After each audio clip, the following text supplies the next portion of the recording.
అమ్మా ఇంట్లో సరుకులు కూరగాయలు అయిపోయి వెళ్ళి తెచ్చుకుందా పండి. మేం రా, నువ్వెళ్ళు. ఏ ఆ? ఏ అంటే నువ్వు వెళ్ళే స్పీడ్కి పక్కన ఉన్న మార్కెట్కి పోతామో లేదు తెలియదు, కానీ పైకి మాత్రం పక్కా పోతాం. నువ్వు వెళ్ళిరా. ఓకే మరి మందు దమ్మనుకున్న నైట్కి సండే కదా నేనే వెళ్ళి తెచ్చుకుంటా.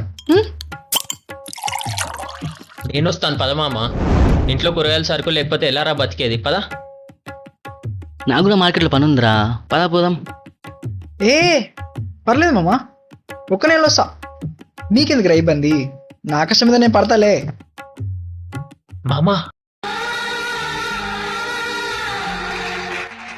నీ కష్టం మా కష్టం కాదా మామా? నువ్వు కష్టంలో ఉంటే మేము చూడగలమా మామ? తాగపోతే దొల్లారా. నువ్వు తిట్టినా పోయినట్టే ఉంది మామ.